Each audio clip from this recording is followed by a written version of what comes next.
Ah, tá.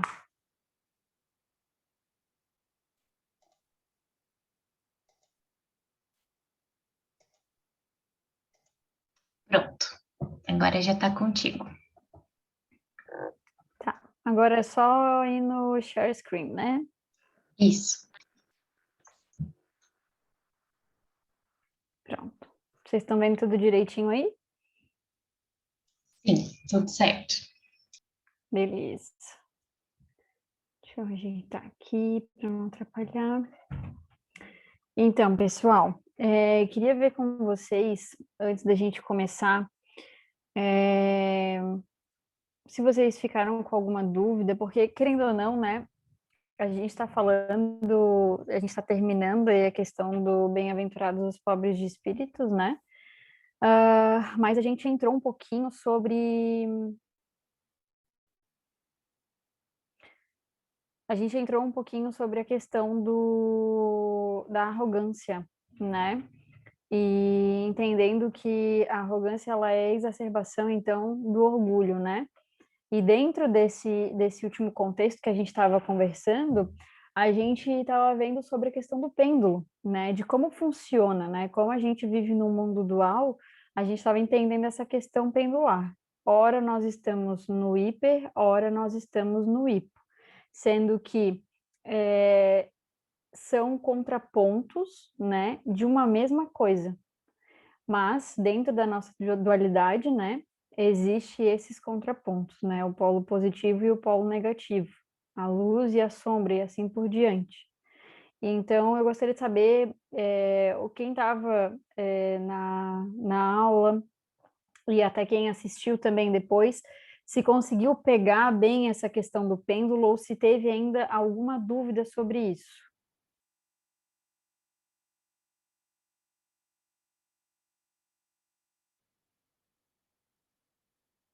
Ô, Ninguém Tati, entendeu nada. Oi? oi. É, seria interessante também perguntar para todo mundo se alguém observou em si algum movimento pendular durante essa semana, né? Se você percebeu que hora você está feliz, hora você está triste, hora você gosta, hora você desgosta. Hora a tua mente diz que você fez certo, hora ela diz para te culpar. Uma hora ela diz que você é capaz, hora ela diz que você não é capaz de fazer. Vocês Exatamente. observaram esses movimentos? Vamos falar, pessoal. Vamos lá, pessoal, é um grupo de estudo, a gente precisa conversar para saber como é que vocês estão em relação ao conteúdo, se entenderam, como que se sentiram, porque lembrem-se, né? A proposta do grupo é Evangelho Interior, então é justamente trazer essa vivência para a gente poder praticá-la. E não que a gente não vá sentir essas coisas quando a gente estuda, muito pelo contrário, a gente vai sentir, a gente vai acessar, mas como que a gente vai lidar com essas questões? Acho que esse é o ponto-chave. E é o que a gente acho que tem essa oportunidade de aprimorar, né, com a nossa inteligência. Eu já vou falar de mim, já que eu estou falando aqui. Tati, E só um oi, pouquinho. Eu não sei se a Tati Rocha está pedindo para entrar na sala, que ela disse que não estava conseguindo entrar. não tem nenhum pedido. Não? Ah, então tá. Então Pede, acho que pede não. para ela sair, né, e pedir de novo, Sim, porque não acho que apareceu nenhum. deve ser a internet dela. Tá. Desculpa. O que apareceu para mim de último foi a Maria só. Vou avisar ela. Mas qualquer coisa avisa, Clô, que daí, não sei, a gente tenta ver o que está acontecendo aí. Então, assim, essa semana, por exemplo, né, eu observei várias vezes, principalmente essa questão do movimento do pêndulo, né?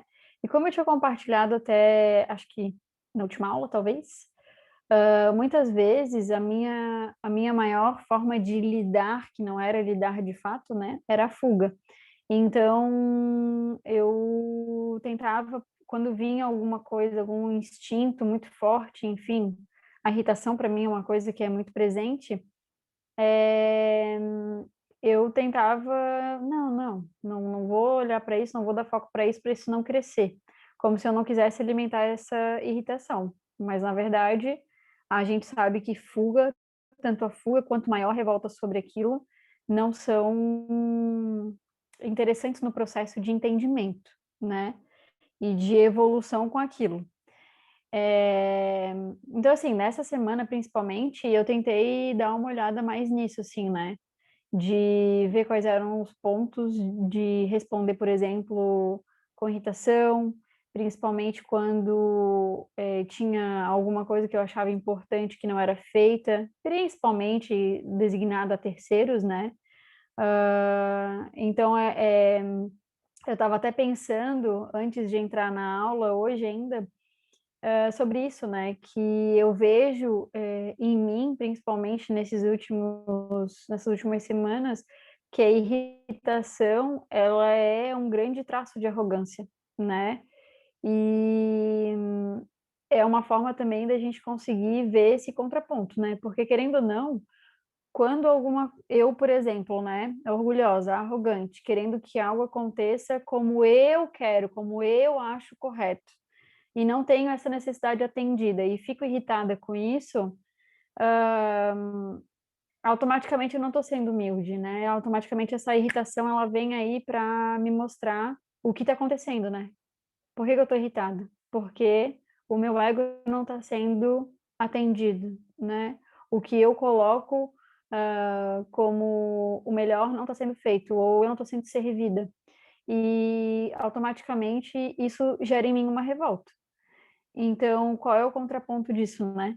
A humildade. Porque dentro da humildade, quando eu aceito as coisas como elas acontecem, né? Sem me revoltar e sem fugir, eu consigo, então, realmente entender e viver a justiça divina, né? A lei de Deus propriamente dita.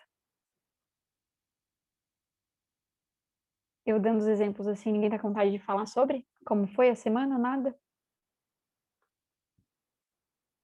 Então, eu vou dar continuidade. Se alguém quiser falar, Jorge, também, se tu quiser complementar, ou até mesmo falar de como foi a tua semana, fica à vontade também.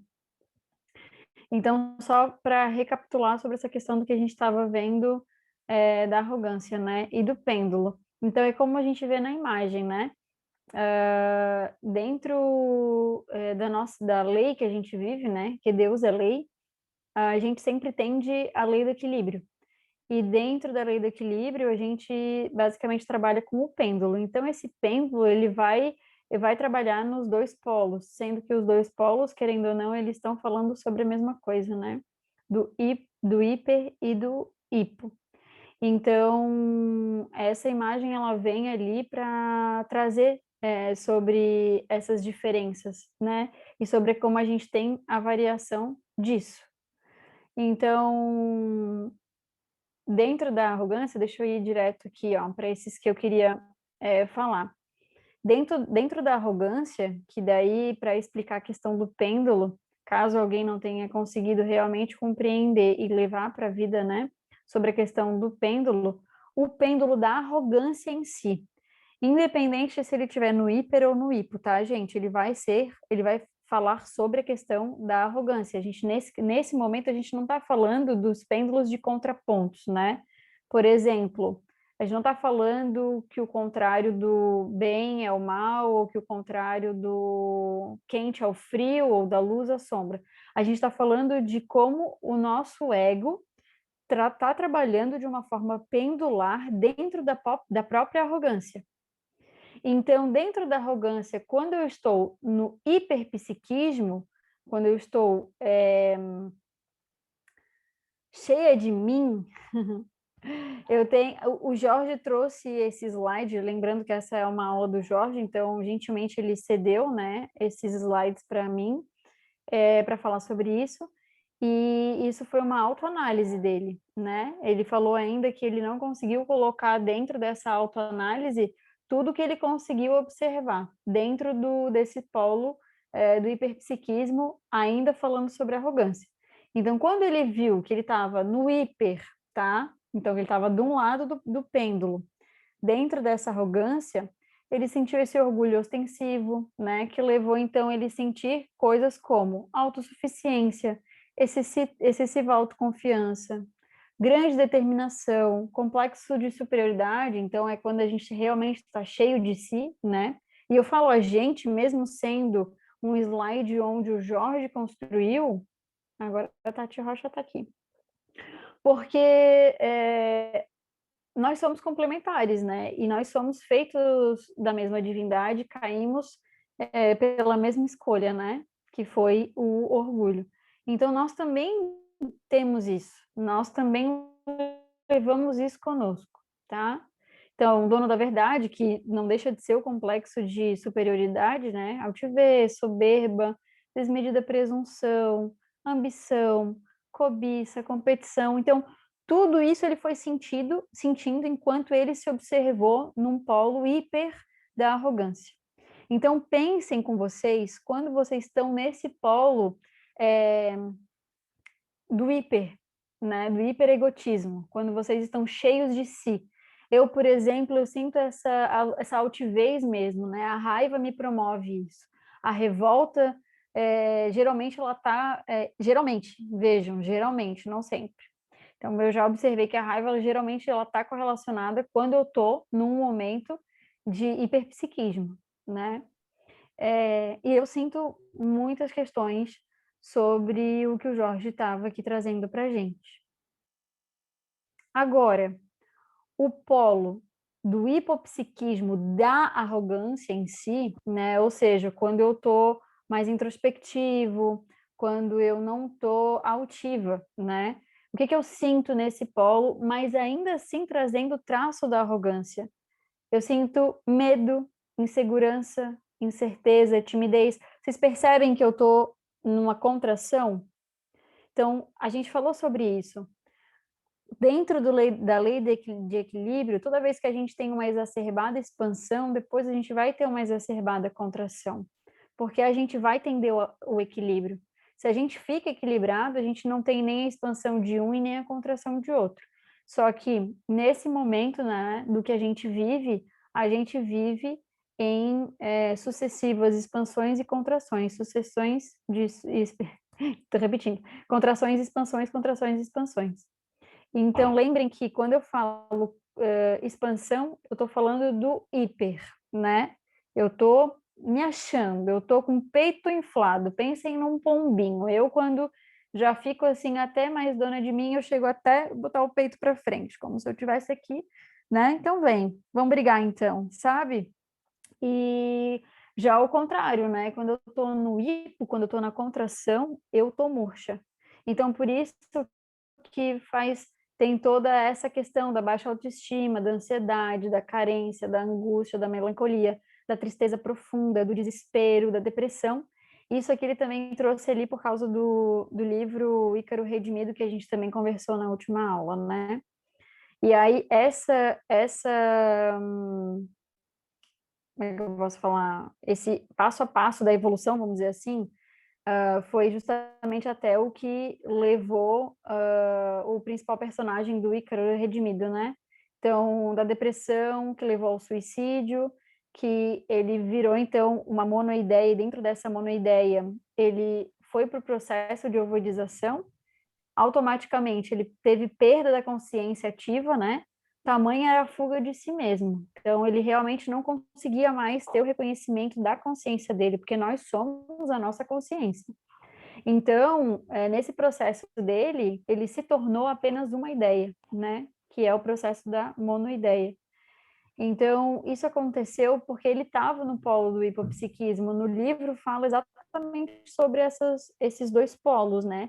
Sobre a diferença de quando ele estava num polo muito expansivo da arrogância, né? E quando ele automaticamente depois veio para o polo da contração dessa arrogância. Tem algum microfone aberto? Tem alguém querendo falar alguma coisa? A Maria está com a mão levantada. Tati. Oi. Oi. Deixa a Maria falar, hein? Então tá. Pode falar, Jorginho, depois eu falo. Não, eu ia volta os 2 slides aí para a gente falar melhor sobre isso aqui. Aqui, amigo. Mais um. Mais um ainda? Aí. Tá. Não, assim tá bom. Então, o que ocorre é, a vida, como a Tati Pessarolo está falando, ela nunca faz um movimento numa direção só. Okay? Todo mundo precisa entender isso. O movimento sempre é contração e expansão. Expansão, contração. É que nem os oceanos, a maré do oceano. O oceano vai na praia e retrai. É que nem o nosso coração. Você tem a sístole e a diástole, né? O coração puxa o sangue e expande esse sangue através das veias para todo o corpo. Depois ele contrai de novo e ele faz esse bombeamento no movimento de contração e expansão. Então você tem o dia e a noite, né? Você tem o dia que é a expansão da luz e a noite ela contrai. Isso acontece tanto no campo físico como no campo moral, como em qualquer campo. Então, o que ele diz ali? Toda vez que a gente só vai para um lado, não é? Vamos para o lado do hiperpsiquismo, a gente é arrogante, a gente acha que é dono, olha, dono da verdade, na verdade, acho que todos nós temos essa personalidade, tá? De querer impor a nossa verdade e achar que a nossa verdade todo mundo tem que assimilar. Por isso que a maioria de nós somos todos controladores, né? Nós gostamos de controlar o outro para que o outro viva a nossa verdade.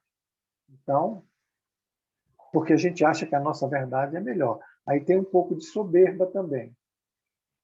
E presunção tem bastante, que na verdade tudo isso é presunção, não é realidade. Então, toda vez que você faz esse movimento para um lado só, e você fica nesse lado só, você acumula energia, acumula energia, acumula energia. E chega uma hora que o retorno disso vai ser muito ruim, porque o retorno vai ser ele carrear toda essa energia para o lado contrário. Então, se você acumula uma energia tão grande que a ponto de você voltar para o outro lado, você volta numa depressão horrível, não é? A ponto de cometer suicídio, então a maleabilidade do perispírito não permite. Então, Deus, na sua infinita bondade também, permite que chegue num ponto de saturação. Se acumulou energia de um lado, quando chegar no ponto de saturação que seja suportável para você voltar para o equilíbrio, que é a ideia, né? Então, a lei de equilíbrio, ela usa essa força para te trazer para o lado contrário, no movimento de contrário a tudo aquilo que se fazia. Isso traz todas as energias perispirituais, traz todas as energias do corpo humano, traz a consciência para o outro polo, e isso não tem como evitar, isso é lei. Outra coisa que eu queria dizer para vocês é, por isso que nós não podemos viver na mente. Por isso que todos os nossos pensamentos é o que nós não devemos fazer. Porque, veja, se você está no pensamento, o pensamento ele cria os contrários. O próprio pensamento vai dizer assim, Jorge, faça isso. Quando eu faço, ele vai dizer, olha, você não faz nada direito. Então, eu tenho um movimento hiper e um movimento hipo dentro de mim no mesmo momento. Então, se você viver no pensamento, você vai viver num movimento pendular constante. Até que esse movimento fixe sua ideia num ponto, aquele ponto que vai preponderar, aquele ponto que vai te levar a um exagero de energia numa posição que vai te levar para algum tipo de situação que não seja adequada. Então, isso é fato. Se vocês observarem os próprios pensamentos, da sua vida, de hoje, de ontem, da semana, vocês vão ver que todo mundo fez movimentos pendulares o tempo todo, consciente ou inconscientemente. Era isso, muito obrigado. Maria, pode falar agora.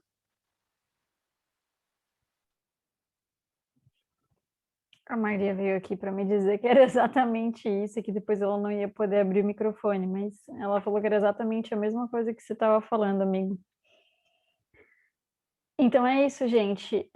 Eu não sei se alguém chegou a ficar com alguma dúvida sobre a questão do pêndulo, porque é bem interessante mesmo isso que o Jorge falou, porque quando a gente tem esse entendimento, né, consegue ter um encaixe desse conhecimento, a gente consegue perceber esses movimentos, né?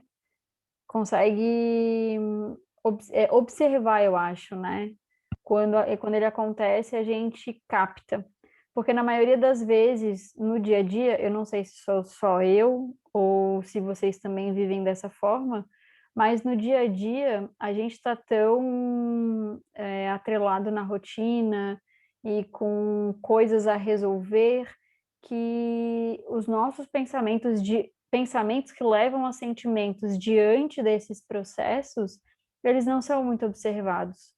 Então, impulsivamente, eu respondo como uma marionete. Não sou eu quem escolho, né, como eu me comporto.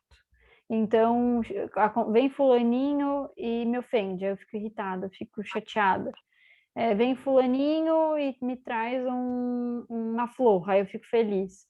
Então, eu não estou respondendo, de fato, numa escolha. Eu estou sendo levada por emoções, né, que instintivamente já me acompanham ao longo de toda a evolução, mas eu já estou no momento evolutivo onde eu consigo escolher, onde eu consigo observar ativamente esse meu processo e me questionar, né? É realmente esse caminho que eu quero tomar? O que que isso quer me dizer? Porque às vezes eu acho que a gente acaba tendo, às vezes não, a gente tem muitas armadilhas do ego ainda, e dentro ainda desses questionamentos, a gente tem que tomar cuidado com censura, a gente tem que tomar cuidado com fuga, que, por exemplo, é uma coisa que eu faço bastante, censura, fuga. Então, tipo assim, vem um pensamento, nossa, eu não posso pensar isso.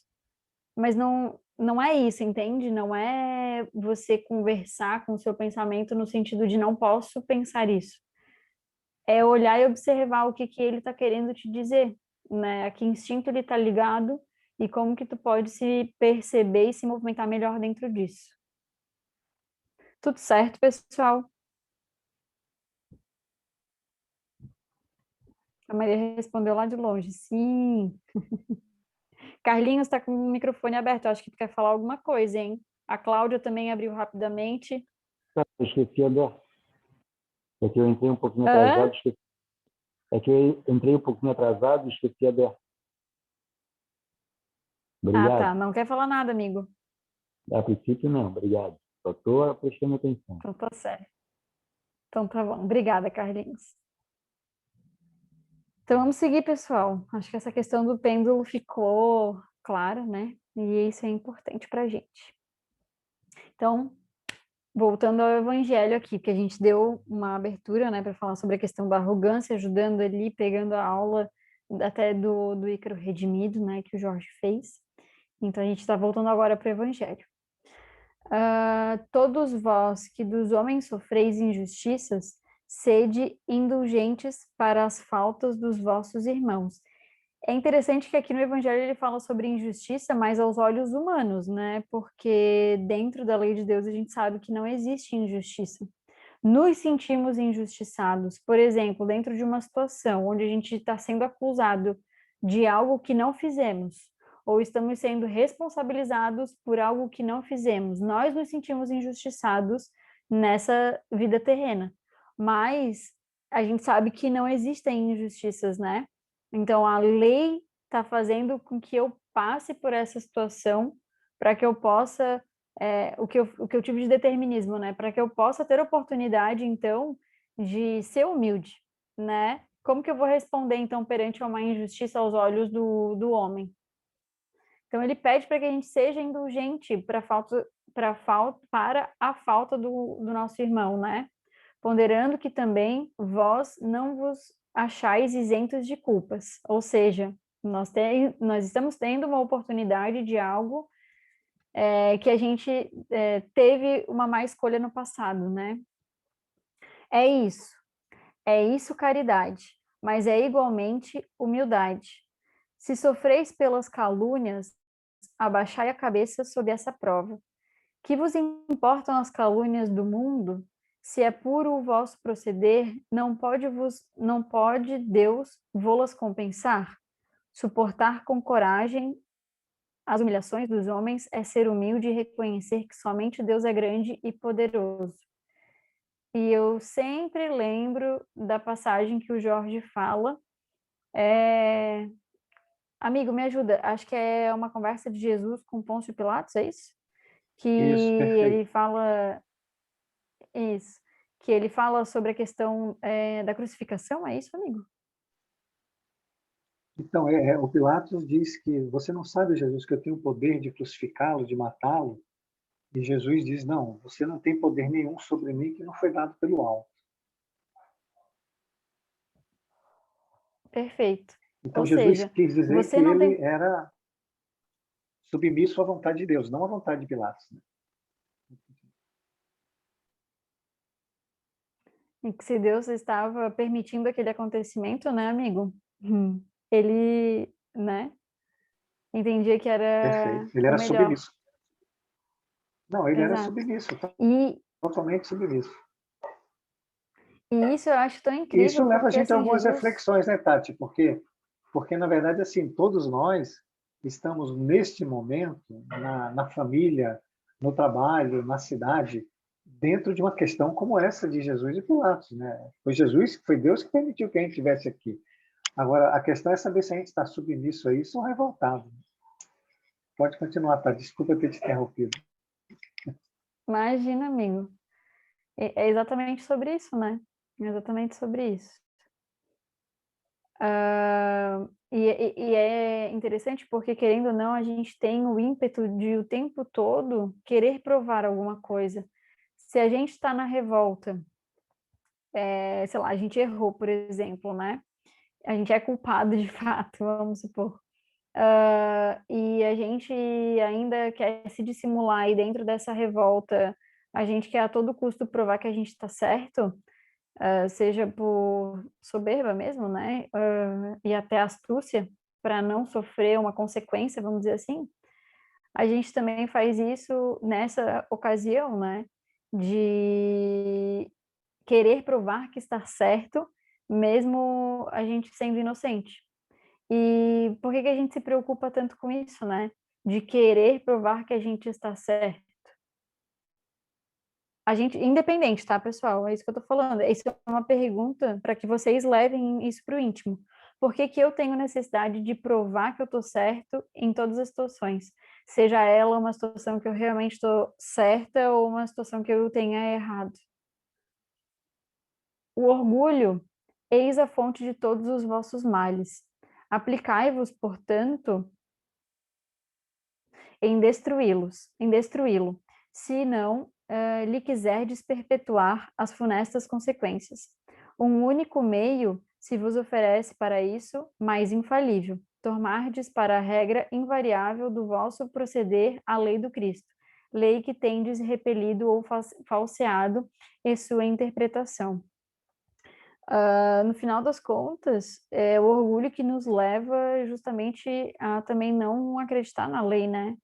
Que é aquilo que a gente já conversou também, de quando a gente está numa situação, sei lá, que a gente vê alguém errando, a gente fala, espera, essa pessoa ela vai pagar pelo que ela está fazendo, porque o mundo dá voltas. Agora, quando a gente está na posição de estar pagando por algo, a gente se sente lesado, né? Então, se a gente fala isso com tanta propriedade do outro, que o mundo vai dar voltas e que Deus é justo para punir bem, entre aspas, tá? O outro, mas quando a gente se sente punido, por exemplo, a gente não consegue reconhecer essa questão. Então, essa aula, ela sempre vai trazer essa propriedade, né? Se bem-aventurados os pobres de espírito, o que que a gente tem que extirpar? Qual é o contraponto? Qual é o outro lado da humildade? É a arrogância, né? É o orgulho, é justamente a nossa dificuldade, é justamente o que nos fez cair e que faz a gente perpetuar ainda, de certa forma, cego. Missão do homem inteligente na terra. Não vos ensoberbeis do que sabeis, porquanto esse saber tem limites muito estreitos no mundo em que habitas. Suponhamos, sejais sumidades em inteligência nesse planeta. Nenhum direito tendes de envaidecer-vos. E eu tenho até, às vezes, assim, um pouco de dificuldade de receber um elogio, me faltou a palavra, porque eu tenho, isso é uma coisa assim que eu tenho um pouco até de receio, sabe? Dessa facilidade da soberba, né? Sobre realmente, eu sei, né? E não ter a humildade de fato, né? Eu não sei vocês como é que vocês se sentem. Como é que tu se sente, Maria? Eu gosto de elogio. Tu gosta? Mas tu se sente soberba com elogio? Não, eu sou perfeita. A Maria, então, aqui, ó, nos deu um exemplo bom, né? Vocês estão me ouvindo bem, né? Eu tirei o fone porque a Maria vai ficar aqui comigo, então, se não me ouvirem bem, daí me avisem. Se Deus, em seus desígnios, vos fez nascer num meio onde pudestes desenvolver a vossa inteligência, é que quer que a utilizeis para o bem de todos. É uma missão que vos dá, pondo-vos nas mãos um instrumento com o que podeis desenvolver, por vossa vez, as inteligências retardatárias e conduzi-las a Ele. Ontem eu e a Maria, quando a gente estava fazendo o Evangelho no Lar, a gente falou sobre essa questão, né? Da possibilidade, qual era a função da riqueza e da miséria, né? Eu não lembro exatamente o título bonitinho, mas estava falando sobre isso. E ele estava falando sobre isso, né? Sobre o desenvolvimento da inteligência, onde a gente, nesse meio material, quando a gente tem, querendo ou não, né, acesso à riqueza, isso, e não estou falando só de pessoas ricas, tá? Estou falando de pessoas que têm um acesso maior à riqueza material. Tem um maior acesso também ao desenvolvimento intelectual. E isso é importante para a gente entender que não é uma coisa que a gente... Se a gente está tendo essa oportunidade, primeiro ponto, a gente tem que fazer alguma coisa com isso que a gente está aprendendo, tanto com a gente, mas também como instrumento para o próximo. Então, quando vocês estão tendo vontade de estudar sobre isso, quando vocês têm interesse, hoje a gente tem 15 pessoas na sala. Então, 15 pessoas estão interessadas nesse aprimoramento para poder ter uma evolução. Acredito que todos aqui querem fazer o caminho de ascensão novamente, né? Todos querem a unicidade. Senão estariam aqui numa terça-feira à noite falando sobre isso, né? Falando sobre humildade. Então, qual que é o intuito, né? Quando a gente vem falar sobre isso, quando a gente vem falar sobre a palavra de Cristo, quando a gente vem disseminar essa palavra de Cristo. Então, a gente faz isso pela gente também, para que a gente tenha a possibilidade de facilitar a nossa subida, mas que a gente também seja um instrumento para ajudar os nossos irmãos. Que a gente não tenha essa conversa para que fique somente aqui. A gente não precisa ser PhD para falar sobre algum assunto. A gente precisa ter vontade de estudar esse assunto, ter acesso a esse assunto e passar esse assunto adiante. E a palavra de Cristo, ela é uma ferramenta, ela é um instrumento para que a gente sofra menos, para que a gente tenha menos resistências que nos levam ao sofrimento de fato. A inteligência é rica de méritos para o futuro, mas sob a condição de ser bem empregada. Se todos os homens que a possuem dela se servissem de conformidade com a vontade de Deus, fácil seria para os espíritos a tarefa de fazer que a humanidade avance. Então vejam bem sobre isso, né? Quando a gente sabe, eu não sei se todos sabem, mas todos somos médiums, né? Em graus diferentes e também em mediunidades diferentes.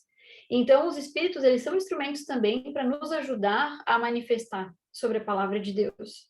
Então, quando a gente está com alguém, quando a gente está com um amigo, quando a gente está com um colega de trabalho, geralmente é mais fácil, ou para se enturmar, ou para fazer parte da conversa, a gente acabar até entrando, ou a gente mesmo iniciando um assunto em que perpetuam vícios morais que a gente tem aqui, né?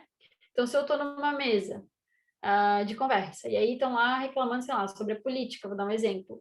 É muito mais fácil eu pegar e falar, realmente, né? Olha a política como tá, né? E continuar essa conversa de revolta do que trazer mansidão para essa conversa. Porque a gente não precisa falar Cristo para seguir o caminho dele.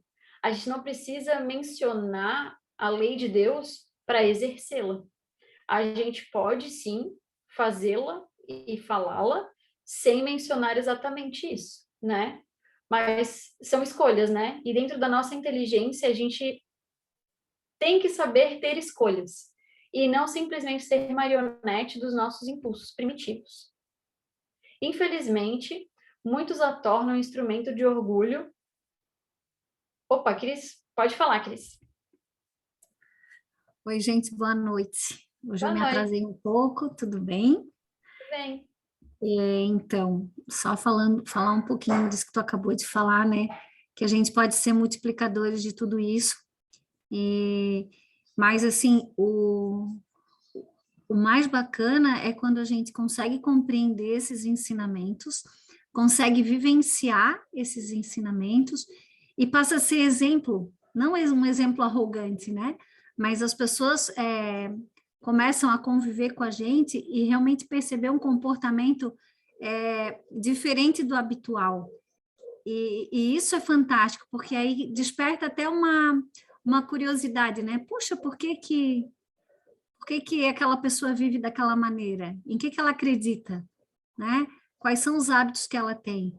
E eu acredito que essa seja realmente a grande oportunidade que a gente tem de compartilhar isso tudo que a gente estuda e que a gente vivencia, né? Só que é bem isso, só acontece quando eu entendo com o meu coração e eu começo a vivenciar essa realidade de Jesus na minha vida diariamente. Eu não preciso realmente falar da lei ou coisa, né, nada parecido, mas sim realmente dar meu exemplo. Obrigada, amiga. Obrigada também, Cris. E lembrar que Jesus, ele veio, ele falou sobre Deus, ele falou sobre a lei, mas ele também viveu ela, né? Então é exatamente isso que a Cris está falando.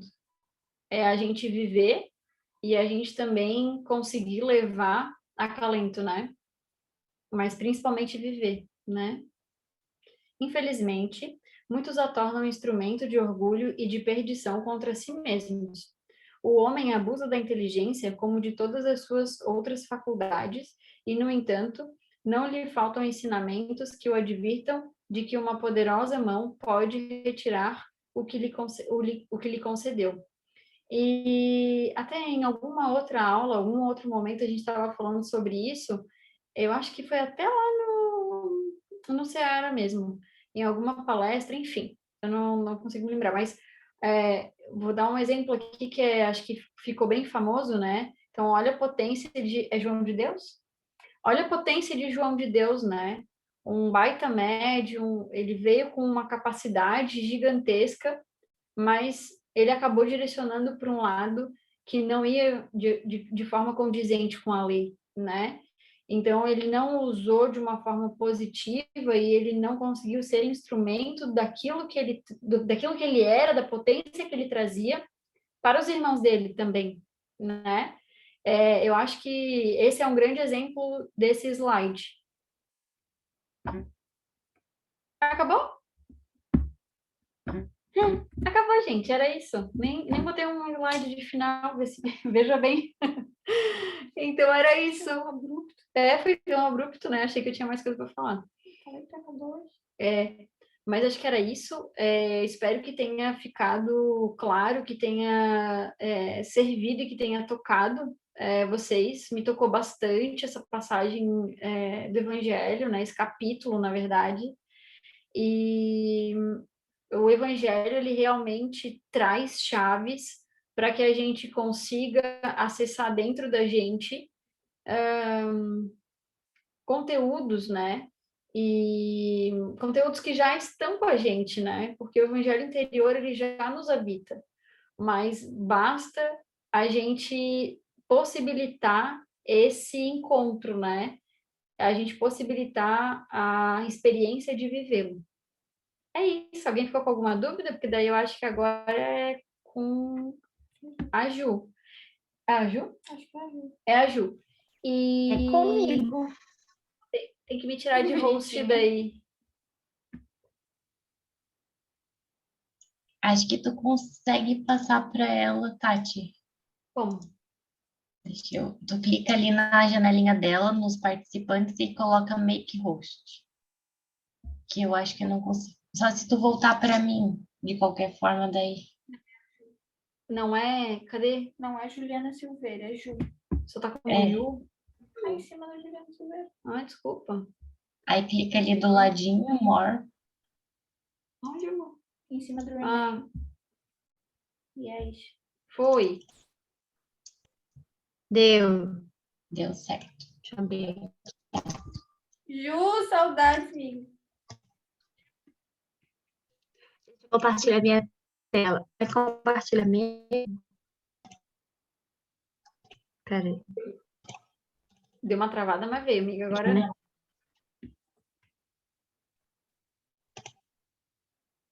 Tá vendo? Calma aí, amiga, ainda não foi. A minha internet tá meio... Vou ter que trocar o Wi-Fi. A gente ainda só te vê, a gente não vê a tela compartilhada. Eu acho que ela tá trocando o Wi-Fi, né? Tô.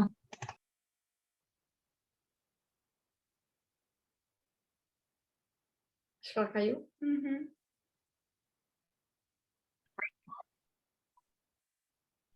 Eu tô como host ainda.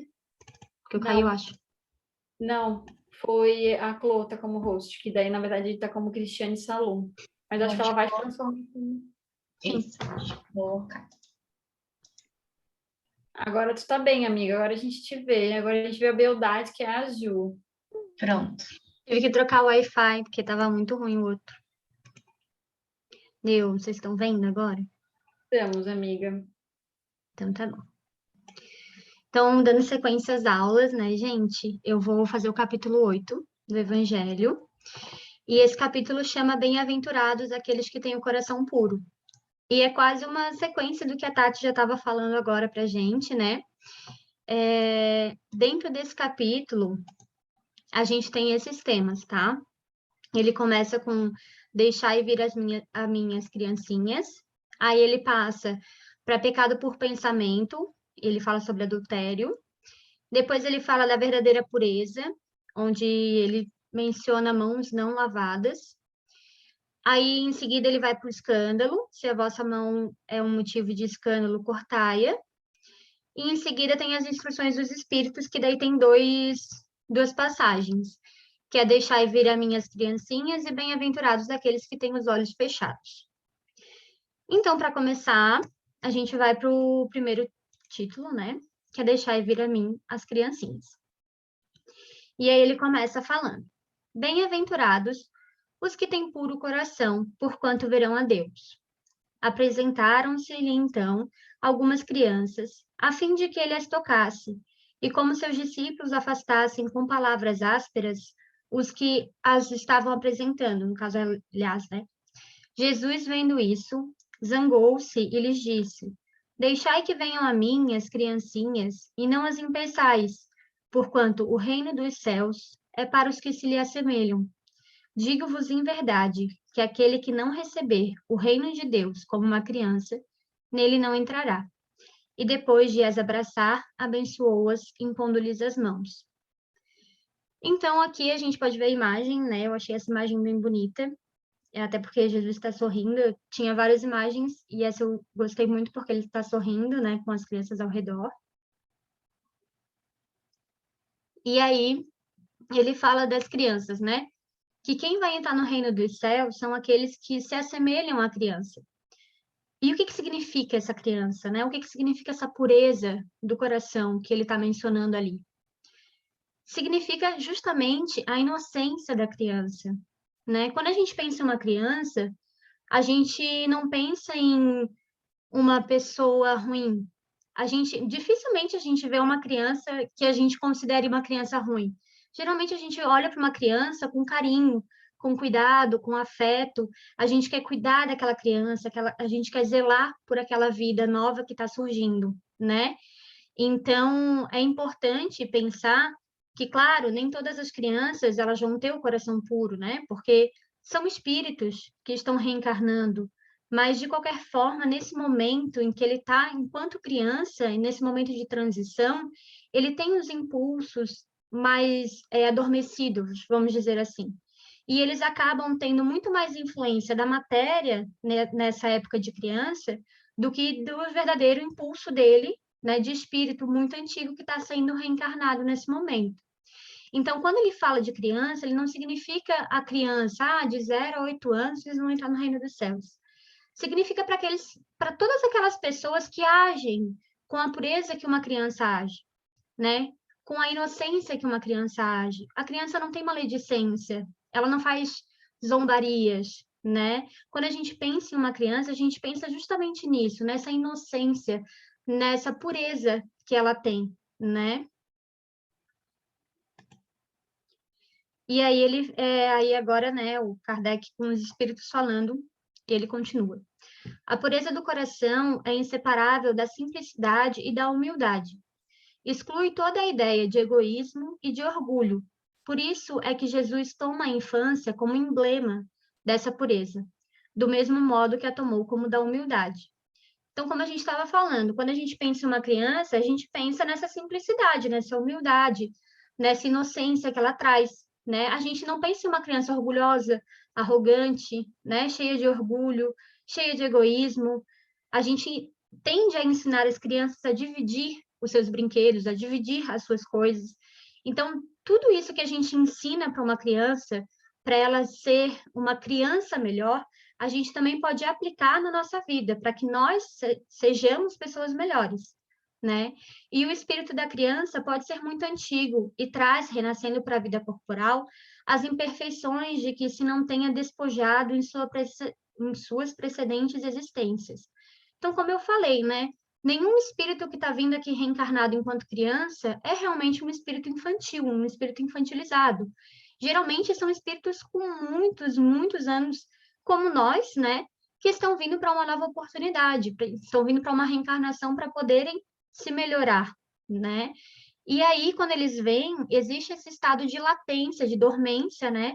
Que é o véu de esquecimento, que o Kardec chama, e que faz com que esse espírito esqueça dessas vidas anteriores, para que ele possa se concentrar, então, na vida atual e para que ele possa evoluir a partir dessa vida. Só um espírito que houvesse chegado à perfeição nos poderia oferecer o tipo da verdadeira pureza. Então, a gente tende, né, a pensar em uma criança pura, mas é claro que ela não é, porque é uma criança encarnada na Terra, é um espírito muito antigo, que está vindo para reencarnar, que está vindo para sanar alguns débitos, que está vindo para experienciar coisas novas. E nesse momento, quando a gente pensa em uma pessoa pura de coração, a gente só pode aceitar que os verdadeiros puros são os espíritos completamente perfeitos, né? A gente está nesse caminho, como a Tati falou, a gente está aqui para fazer esse caminho de ascensão, de retorno, né? Mas nesse momento a gente não é, e a gente precisa ser muito sincero com a gente mesmo de que a gente não é esse espírito perfeito, essa criança pura de coração, né? A gente pode ao máximo, sim, tentar ser essa criança e a gente precisa, sim, colocar nos nossos atos e nas nossas atitudes e nos nossos pensamentos as qualidades que definem essa inocência, que definem essa leveza, essa infantilidade, né? Sem maledicência, sem orgulho, sem egoísmo. A gente precisa, sim, estar focado em ser essas crianças que são puras de coração. Mas a gente também não pode esquecer que nesse momento a gente não é. E a gente precisa ser muito sincero conosco mesmo, de saber que a gente está em um caminho, que vamos chegar lá, mas que a gente ainda tem muito a percorrer. E aí, no final, ele fala, é exata comparação, porém, do ponto de vista presente, porquanto a criancinha, não havendo podido ainda manifestar nenhuma tendência perversa, nos apresenta a imagem da inocência e da candura. Daí o não dizer Jesus, de modo absoluto, que o reino dos céus é para elas, mas para o que a elas se assemelham. Então, é como a gente já estava falando, né? A gente vai, sim, chegar no reino dos céus. A gente vai, sim, ser esse espírito perfeito, doce, né? Com a candura da criança, com a inocência da criança. A gente vai conseguir chegar lá, mas nesse momento, a gente não é. E a gente precisa cada vez mais dar um passo em direção a essas atitudes, né, esses pensamentos benevolentes que Jesus tanto pedia para que a gente tenha a certeza de que a gente consegue se movimentar dentro desse processo. E que esse processo, por mais doloroso que seja, porque é um processo que às vezes a gente vai ver como uma porta estreita, né, como ele fala várias vezes no Evangelho, porque é um caminho que a gente vai ter que abnegar muita coisa, né, de prazeres terrenos, que às vezes a gente não está preparado para fazer isso. Mas a gente precisa, porque é um caminho necessário. É o caminho que Jesus pede para a gente trilhar, né?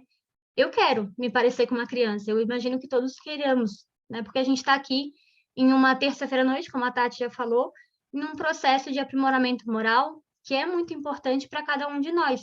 Mas somente cada um dentro de si sabe exemplificar até onde consegue chegar nesse momento e até onde precisa ultrapassar, porque a gente sabe os nossos limites, mas a gente também sabe aonde a gente tem que ir, né? E se a gente pensar profundamente sobre isso, a gente sabe, né? É um processo de autoconhecimento e a maioria de nós aqui já está em um processo de algum tempo, né? Então é um processo que a gente tem que ter muita consciência, muita clareza de pensamento para saber determinar o que eu preciso fazer no meu dia a dia para modificar essas atitudes e verificar se as minhas atitudes são realmente imbuídas dessas qualidades que ele fala, né? Da simplicidade, da humildade, da inocência, da candura.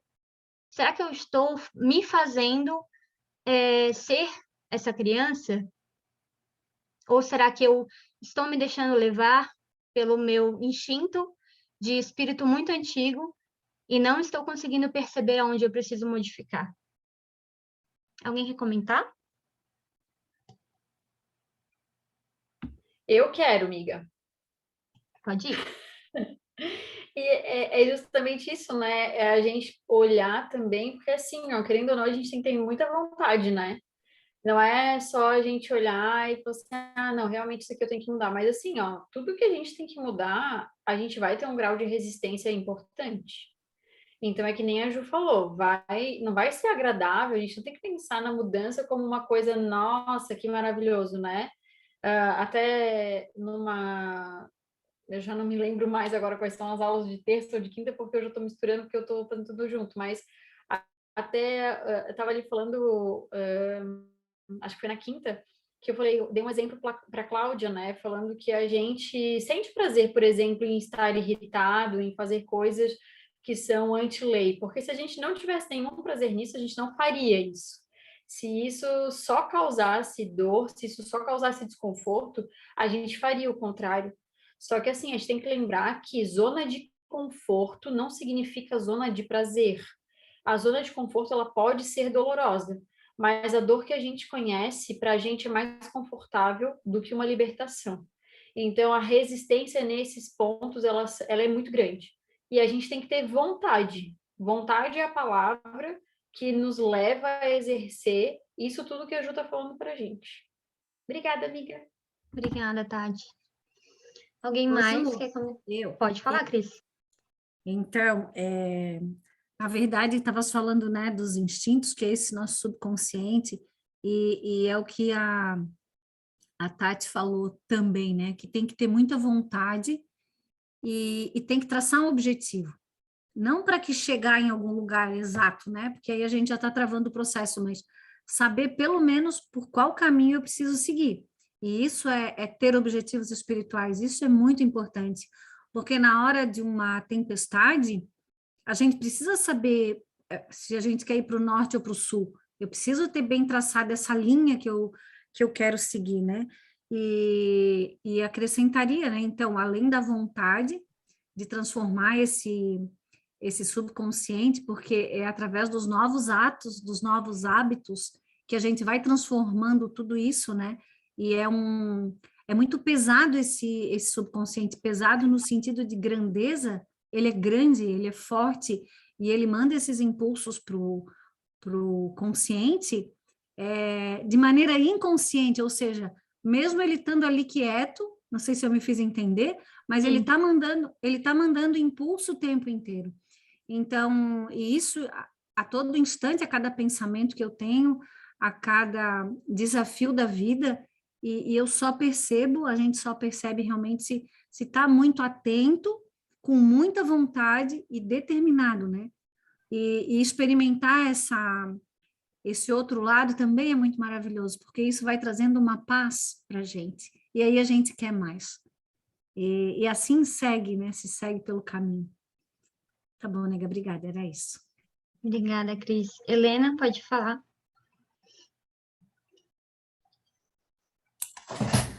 Oi, boa noite, Ju. Boa noite.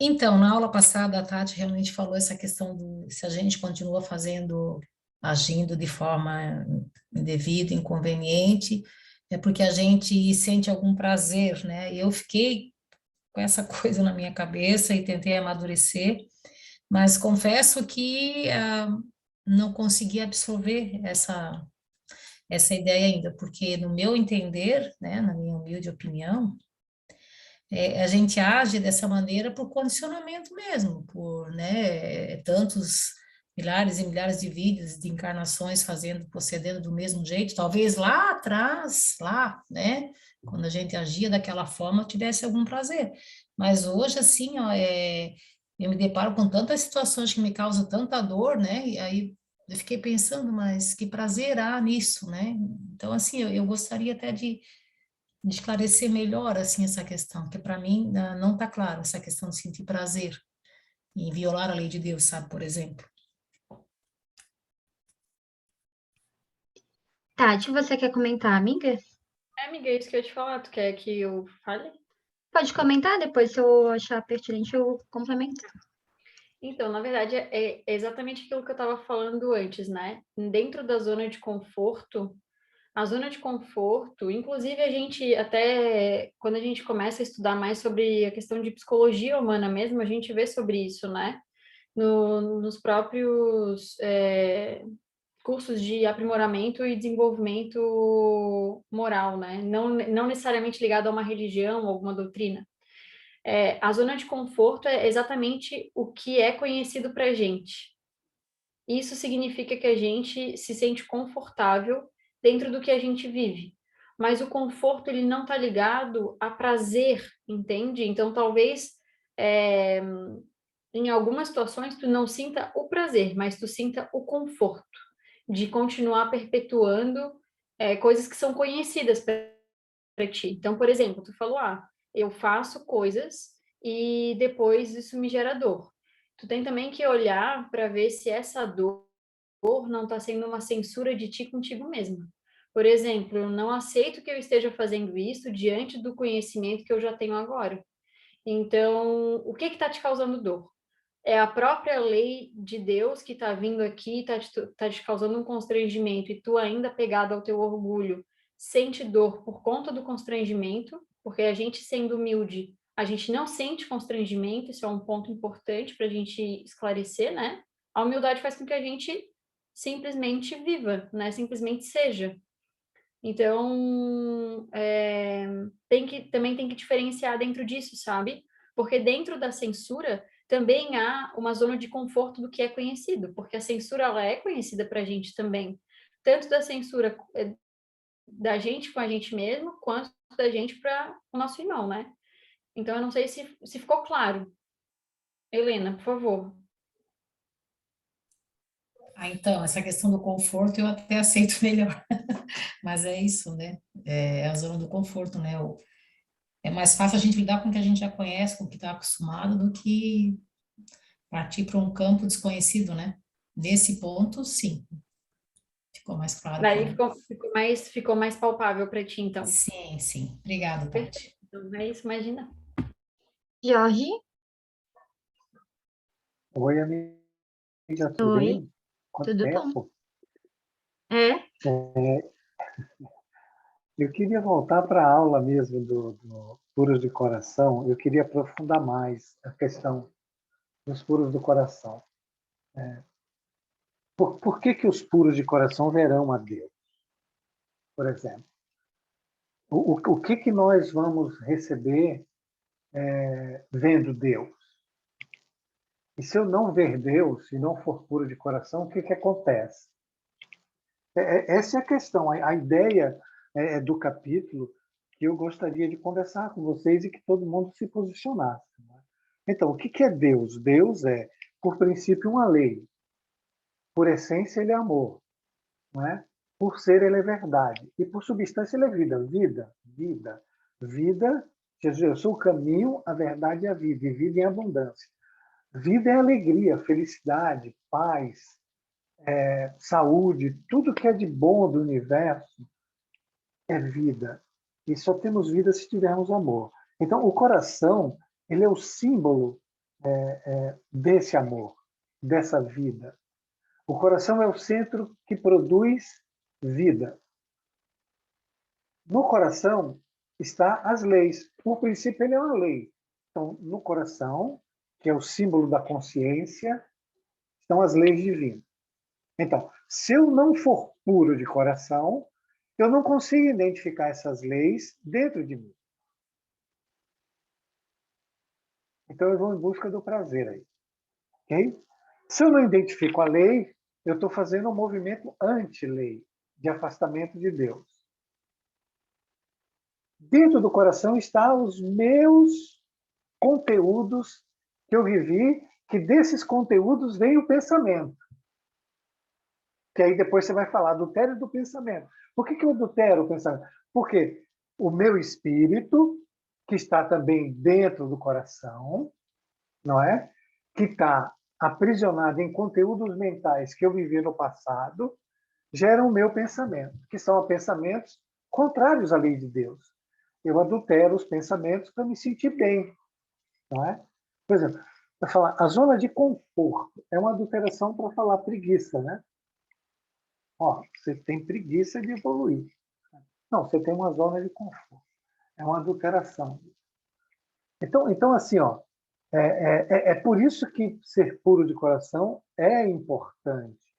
Se nós não formos puros de coração e chegarmos a enxergar a verdade, o fato real de nós mesmos, dos conteúdos mentais que nós temos, que são de orgulho, que são de egoísmo, que não são de pureza, nós não vamos ver a Deus, nós não vamos ver a lei e nós não vamos ter vida. Nem vida em abundância. Então, nós precisamos prestar atenção ao nosso coração. E podemos prestar atenção a partir dos sentimentos e a partir dos pensamentos, que os pensamentos determinam a impureza que está no meu coração, que está evitando que eu veja Deus, e que eu tenha vida, e que eu tenha consciência. Então eu vou me tornar um ser inconsciente o tempo todo, porque eu não estou ligado ao meu centro. O meu centro, que é o coração, que produz vida, que produz amor, que produz felicidade, que produz abundância, que é onde estão as leis, que é onde eu vou ver Deus, que é onde eu vou estar em contato com o self, com o meu espírito, com a minha verdade. Tudo isso fica acabado. Eu vou viver de adulteração da lei. Eu vou viver de escândalo, eu vou viver de aparências exteriores, como, olha, você pode lavar a mão, como você vai falar a respeito disso, né? Você lava a mão, fica todo bonitinho, mas seu coração pode estar uma porcaria lá dentro. Pode estar cheio de lixo lá. Então, a ideia do capítulo, né, dentro do nosso relativo, dentro daquilo que a gente pode entender, do nosso concebível, que é muito pequeno, é essa. É dar uma ideia, primeiro, de que os conteúdos que nós estamos aprisionados e que nos impedem de ver a verdade, de ver a consciência, de estar em contato com a nossa consciência, de nos tornarmos seres conscientes e, por conseguinte, fazermos um trajeto ego-self, né? Do amor, da felicidade, da vida, produzir tudo que é vida, tudo que é alegria, tudo que é saúde, tudo que é paz em nossas vidas, está no coração.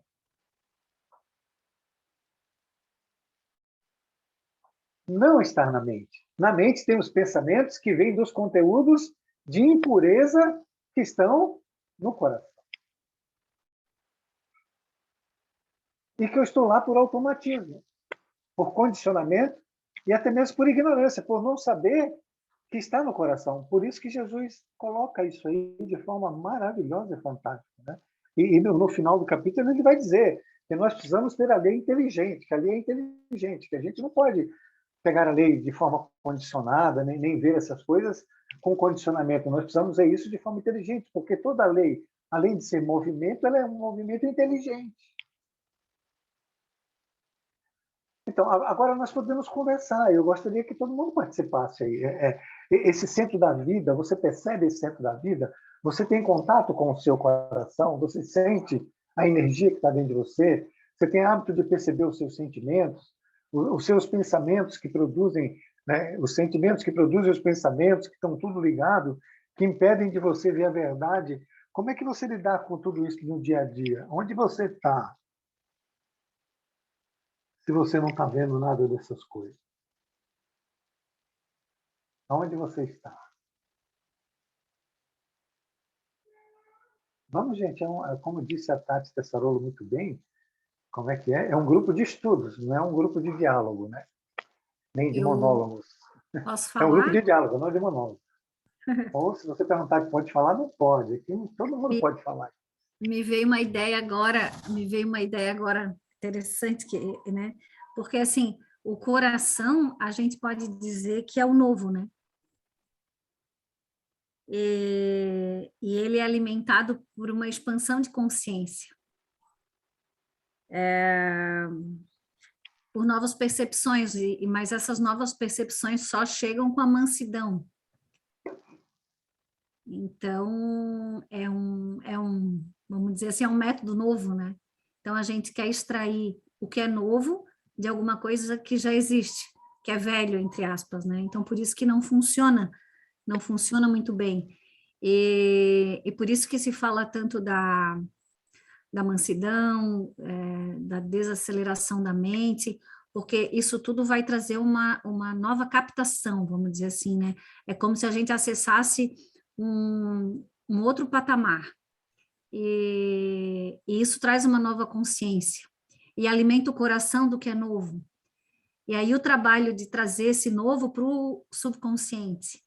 Porque com a repetição desse novo, ou seja, a partir do momento que eu percebo que é completamente diferente de tudo que eu já vivi, e aí é o adentrar nesse caminho desconhecido, e trazer isso realmente para o meu coração como uma vivência, eu vou construindo um novo subconsciente.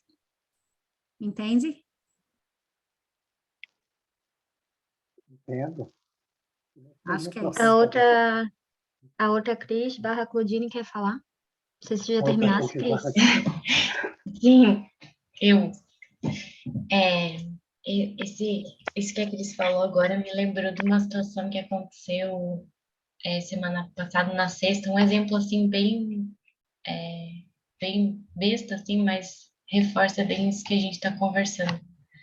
Que como o nosso interesse, né, em construir esse novo, em trazer esse novo à tona, ele é necessário, porque as coisas que a gente não tem o nosso interesse, que não desperta o nosso interesse, isso desde qualquer situação, seja que a gente está precisando de algo e aí você começa a prestar atenção e aquilo parece que encontra, seja como quando você começa a olhar uma casa ou uma roupa que você quer, um carro que você quer, uma coisa nessas coisas materiais assim, né? Aquilo nunca passou no teu olhar, aí quando você tem um interesse naquilo, não quero ter essa coisa, ou estou precisando de um serviço. Parece que você só começa a ver aquilo aparece para você.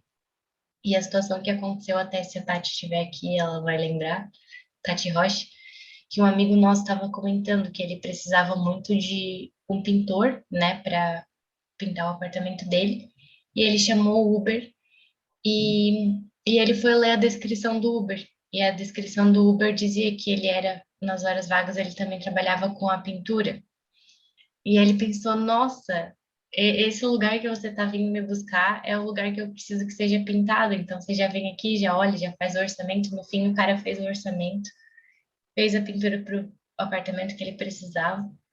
E aí ele falou, vê como é a vida, né? Que as coisas se encaixam. E aí a gente estava conversando, daí a Tati também falando o quanto a informação a gente recebe a todo momento da vida, seja nessas pequenas coisas, sejam nessas situações interiores mais profundas que a gente não dá atenção por não ter interesse. Porque o conhecer-se, né, essa evolução interior ainda não atingiu o nível total do nosso interesse. Então, isso passa desapercebido, passa como uma coisa rotineira. As informações passam e a gente não olha, as pessoas que chegam a gente não percebe.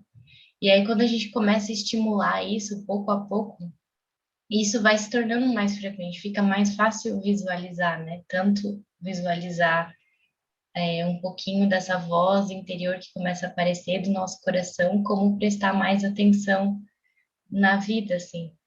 E era só isso, eu lembrei desse exemplo para ilustrar.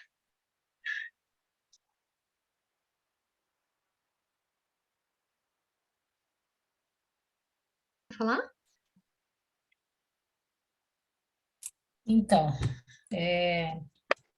vou colocar agora, a Claudine falando, me veio à tona um episódio que também, não sei se foi essa semana, já foi semana passada, mas assim, ó, para encurtar a conversa, digamos assim, né, eu ofereci carona para uma pessoa que precisava me contar algo que tinha acontecido há 2 anos atrás, e ela não tinha oportunidade.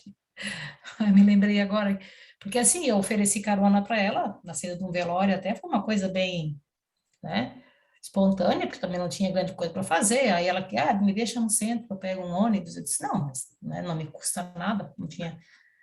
E, e aí, na metade da viagem, assim, eu vi que ela começou a ficar incomodada, e aí ela disse, eu preciso te falar uma coisa.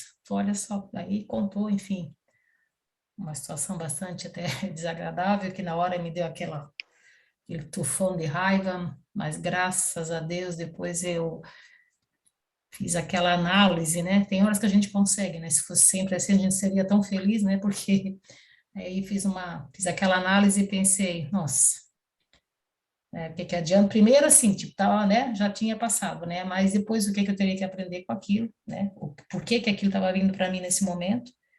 Aí vem a questão da maturidade também, que eu acho que a gente precisa ter maturidade para receber certas informações, que talvez lá atrás eu não teria a maturidade suficiente, porque se eu recebesse essa informação há 2 anos atrás, eu acho que seria mais um motivo para me enterrar, tipo assim, né, na depressão, ia ficar, nossa, detonado, enfim. Mas é bem isso, assim, sabe? As coisas vão se encaixando, as coisas vão acontecendo, né? De forma a esclarecer, a nos mostrar, a mostrar o que a gente precisa ver, né? Mas o que me chama bem a atenção também é isso, né? Acontece na hora que nós estamos preparados, né? Muito interessante isso. Era isso que eu queria compartilhar. Obrigada. Já acho que quer falar alguma coisa, que teu microfone está aberto. Eu tinha esquecido aberto, mas agora eu queria falar, sim. Vamos voltar para a aula, né? Por exemplo, vamos pegar esse gancho aí da Helena, de que alguém falou alguma coisa para ela e a raiva veio. A raiva é a impureza, não é? E não permite que você tenha vida, que você viva da morte, viva de um fluido que não é bom. E essa raiva gerou em você pensamentos que não devem ter sido bons.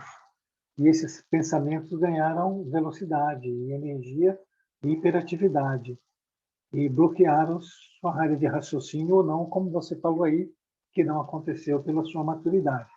Mas se você não fosse madura o suficiente, fatalmente eles dominariam o seu frontal e o seu coronário e o cardíaco e o laríngeo e você estaria travadona. Não é? E você não veria mais nada, você teria uma fixação de ideia contra um fato ou uma pessoa. Isso é o que Jesus está falando, da pureza do coração.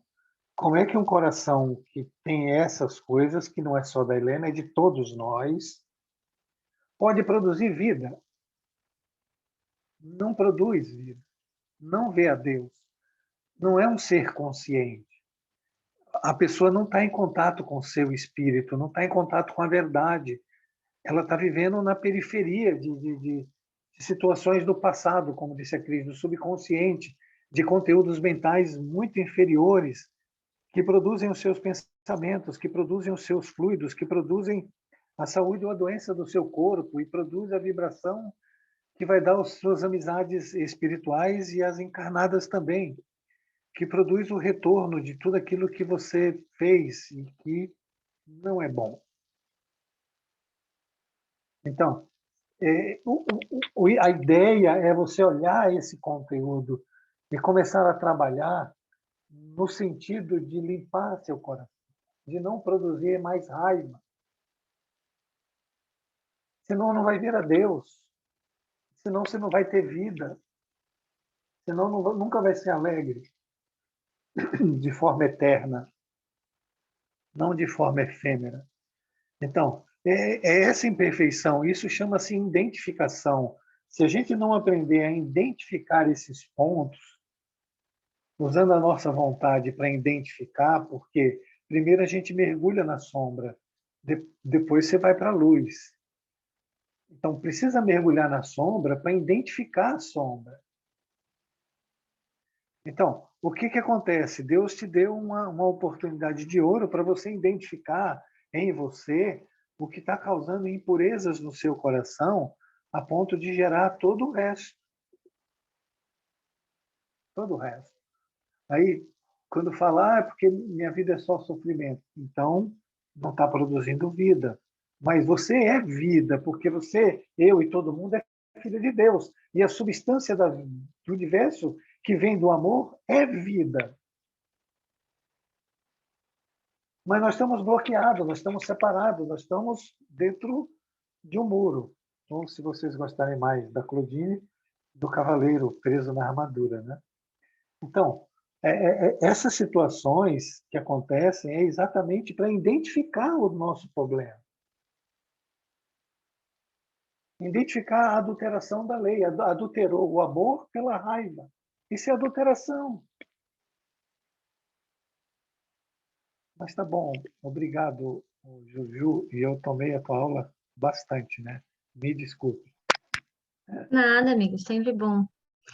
Eu ia falar também que a situação que a Chloe trouxe foi bem legal, porque, como o Jorge mesmo já tinha falado, né, como Deus é vida e todo o movimento dele é benéfico e positivo, quando a gente realmente quer enxergar isso, né, a gente consegue. Então, a pessoa que, como a Chloe falou, que procura, que se interessa, que está disposta a enxergar essa vida, né, essas coisas boas que acontecem, ela realmente vai encontrar nas pequenas coisas, né, nas coisas bem pequenininhas, porque são nas coisas pequenas que a gente consegue enxergar melhor Deus, né? Deus, ele nunca vai se mostrar com o tamanho realmente que ele é, né? O tamanho gigante que ele é, porque ele é só amor, então ele não tem nem tamanho para a gente mensurar. E a gente consegue enxergar ele, claro, através da natureza, né? Que tem o seu próprio tamanho, mas dentro da gente a gente consegue ver as coisas pequenininhas que Deus faz para a gente. E isso é muito importante para que a gente consiga se manter conscientes e com muita fé no que nos acontece. Aí, seguindo, né? Ele continua. Pois que o espírito da criança já viveu, porque não se mostra desde o nascimento tal qual é.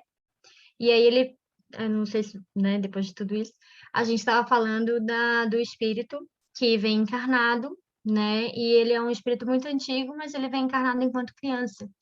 Então, por que quando ele está como criança, ele não se mostra na sua verdadeira face, né? Na sua verdadeira essência, assim.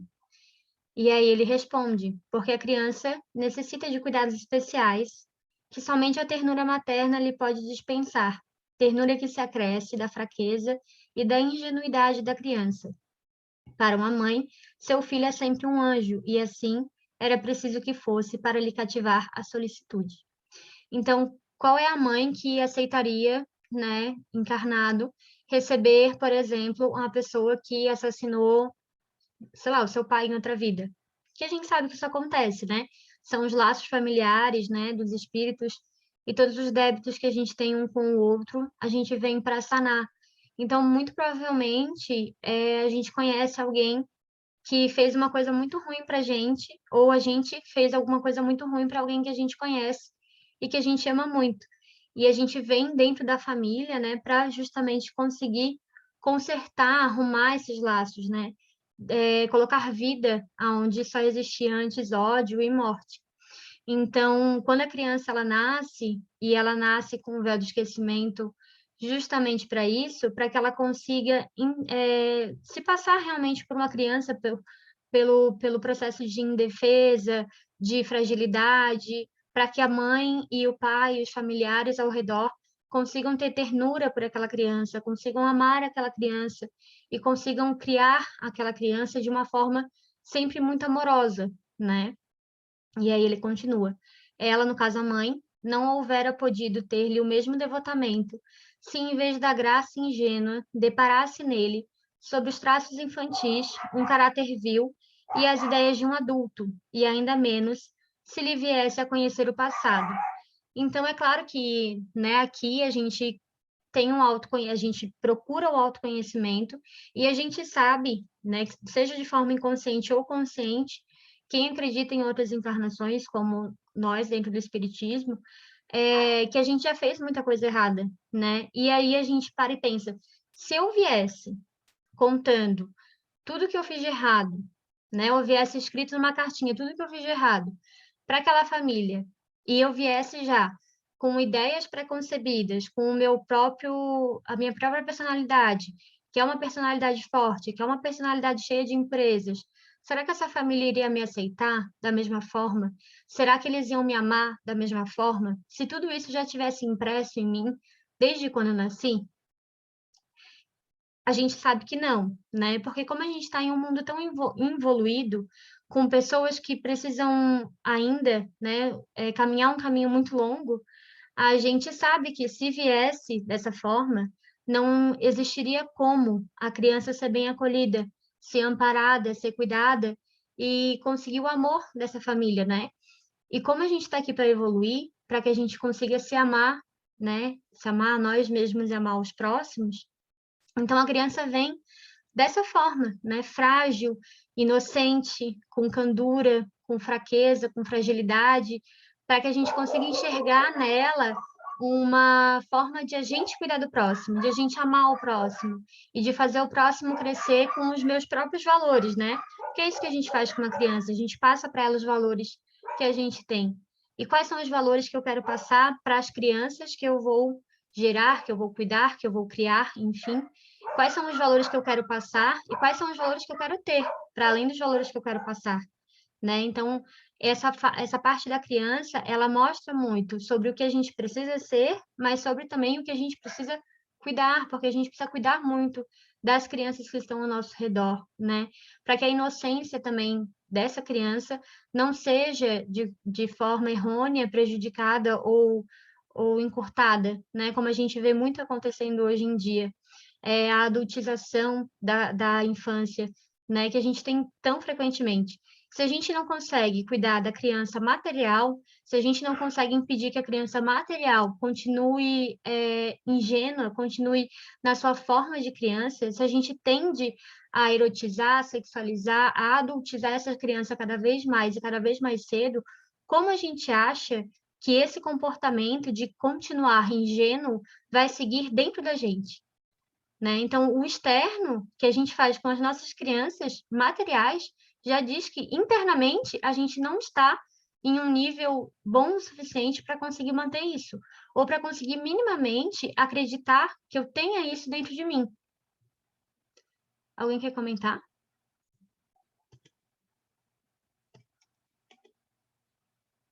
Não? Vou continuar. Então, se faz necessário que a atividade do princípio inteligente seja proporcionada à fraqueza do corpo.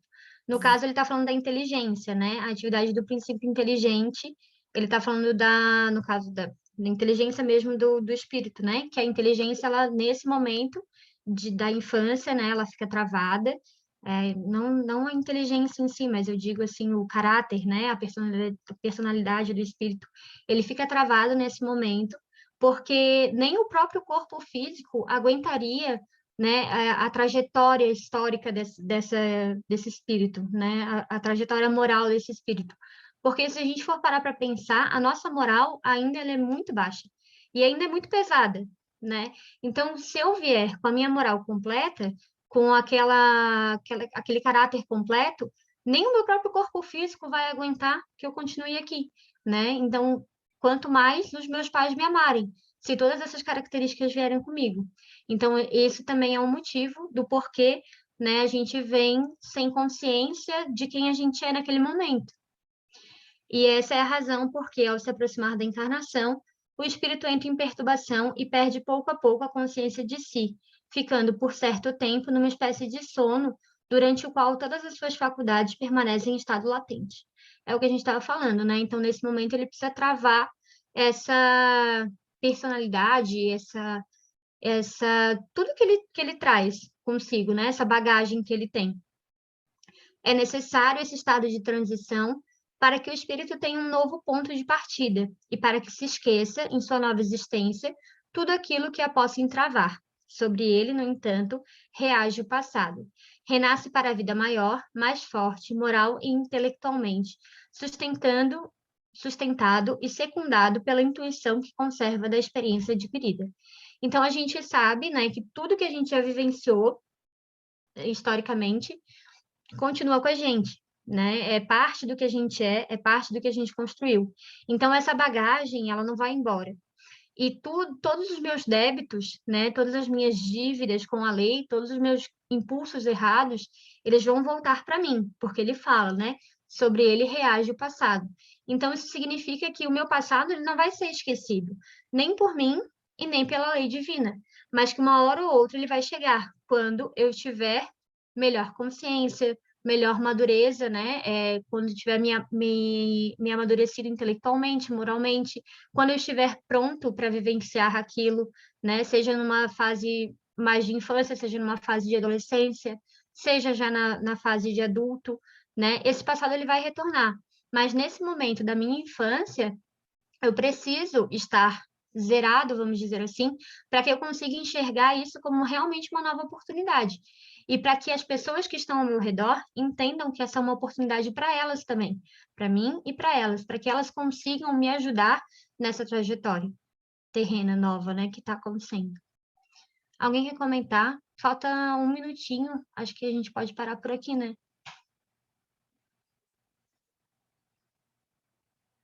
Oi. Oi, Ju, pode sim. Esse slide era interessante, é o 6, né? Na próxima aula a gente continua se nele. manter. Dá para falar um pouco ainda sobre a questão do Pietro Baldi, fala dessa mala que se abre, né?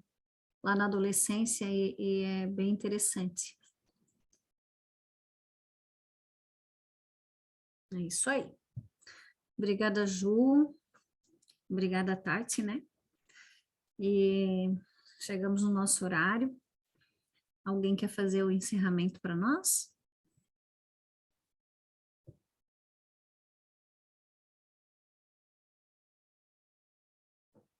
Não? Então vamos lá. Eu vou fazer.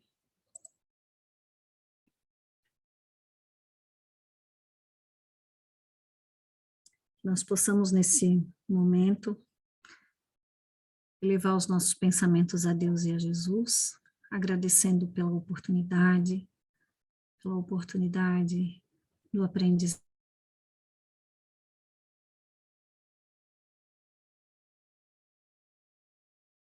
Se caiu? Da disposição. Não estão me ouvindo? Estamos sim, Cris, pode continuar, por favor.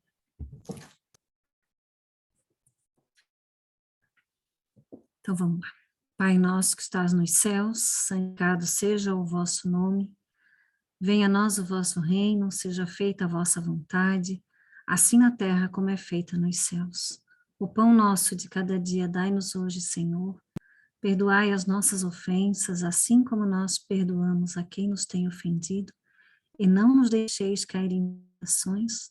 Livra-nos, Senhor, de tudo que seja mal. Com essa prece, damos por encerrada a nossa aula de hoje, agradecendo a todos, a espiritualidade amiga, e quinta-feira a gente está aqui novamente. Boa noite. Boa noite, Obrigado, gente. boa noite. Boa noite, noite a gente. todos. Obrigada. Boa noite. Até quinta.